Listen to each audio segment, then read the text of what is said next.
இப்போது நாங்கள் சிந்தனை செய்து பார்க்க வேண்டும், இதில் அழ தகுதியுடையவர் யார்? இந்த உடல் உலகை விட்டு பிரிந்ததற்காக வேண்டி அழ வேண்டுமா, அல்லது உயிருடன் இருந்தும் ஒருவன் அல்லாஹ்வினுடைய சிந்தனை இல்லாமல் வாழ்கின்றானே அவனை நினைத்து அழ வேண்டுமா? யார் உண்மையிலே அழ தகுதியுடையவர்? யாருக்காக வேண்டி அழ வேண்டும்? ஆனால் நாங்கள் யாருக்காக வேண்டி அழுது கொண்டிருக்கின்றோம் என்பதை சற்று சிந்தனை செய்து பார்க்க வேண்டும். நாங்கள் எல்லாம் சிந்திக்க வேண்டும். எங்களுக்கும் மன்னரை வாழ்க்கையில் வாழ்ந்து கொண்டிருப்பவர்களுக்கும் என்ன வித்தியாசம் இருக்கின்றது? அன்புக்குரிய இஸ்லாமிய சகோதரர்களே, எங்களுடைய உடம்பிலே இன்னும் உயிர் பிரியவில்லை, உயிர் இருக்கின்றது. அவர்களுடைய உடம்பிலே உயிர் பிரிந்து விட்டது, அதனால் மண்ணறையில் உறங்கிக் கொண்டிருக்கின்றார். எங்களுடைய உடம்பிலே உயிர் இருப்பதனால் எங்களுக்கு என்ன பிரயோசனம்? எங்களுடைய உடம்பிலே உயிர் இருப்பதனால் நாங்கள் அமல் செய்வதற்கு வாய்ப்பு இன்னமும் இருக்கின்றது, தொழுவதற்கு வாய்ப்பு இன்னமும் இருக்கின்றது, நோன்பு நோட்பதற்கு வாய்ப்பு இன்னமும் இருக்கின்றது, தான தர்மங்கள் செய்வதற்கு வாய்ப்பு இருக்கின்றது. நாங்கள் செய்த பாவத்திற்காக வேண்டி அல்லாஹு தஆலாவிடத்திலே இஸ்திக்பார் செய்வதற்கு, தௌபா செய்வதற்கு வாய்ப்பு இருக்கின்றது.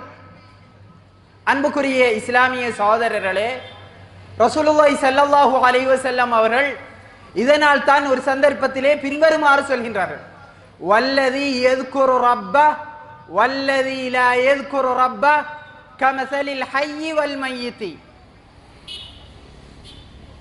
உயிரோடு இருந்து அல்லாஹ்வை நினைவு கூர்பவனுக்கும் நினைவு கூறாதவனுக்கும் உள்ள வித்தியாசம் கமஸலில் ஹய்யி வல் மய்யித், உயிருள்ள உயிரற்ற மனிதனுடைய உதாரணத்தை போன்று. உயிருள்ள உயிரற்ற மனிதனுடைய உதாரணத்தை போன்றுதான் உயிரோடு இருந்து அல்லாஹ்வை நினைவு கூறுகின்ற மனிதனுக்கும் நினைவு கூறாத மனிதனுக்கும் உள்ள வித்தியாசம் என்றார்கள் அல்லாஹ்வின் தூதர் ஸல்லல்லாஹு அலைஹி வஸல்லம் அவர்கள். அப்படி என்று சொன்னால் அல்லாஹ் தஆலா எங்களை உயிர் வாழ வைத்துக் கொண்டிருப்பது ரப்புல் ஆலமீன் குர்ஆனிலே சொல்வதை போன்று, வமா ஹலக்துல் ஜின்ன வல் இன்ஸ இல்லா லியஅபுதூன். அல்லாஹ்வை வணங்க வேண்டும், தொழ வேண்டும், நோன்பு நோக்க வேண்டும், தான தர்மங்கள் செய்ய வேண்டும், செய்த பாவத்திற்காக வேண்டி இஸ்திக்பார் செய்ய வேண்டும். இதற்காக வேண்டி தான் அல்லாஹ் தஆலா எங்களை உயிர் வாழ வைத்துக் கொண்டிருக்கின்றார்.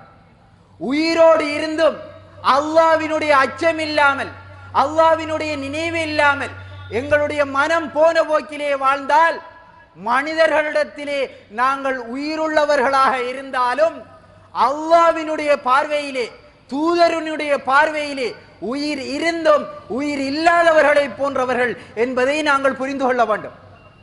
அன்புக்குரிய இஸ்லாமிய சகோதரர்களே, நாங்கள் எல்லாம் அழக்கூடிய ஒரு சந்தர்ப்பம் இருக்கின்றது.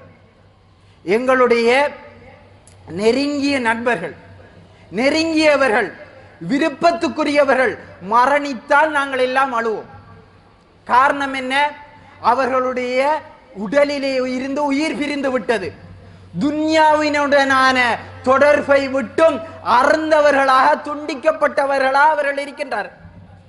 ஆனால் உண்மையிலே அழ தகுதியுடையவர் உயிரோடு இருந்தும் அல்லாஹ்வினுடைய சிந்தனை இல்லாமல், இறை நினைவு இல்லாமல், அல்லாஹ்வினுடைய அச்சம் இல்லாமல் வாழ்ந்து கொண்டிருக்கின்றாரே, அவர்தான் உண்மையிலே அழ தகுதியுள்ளவர்.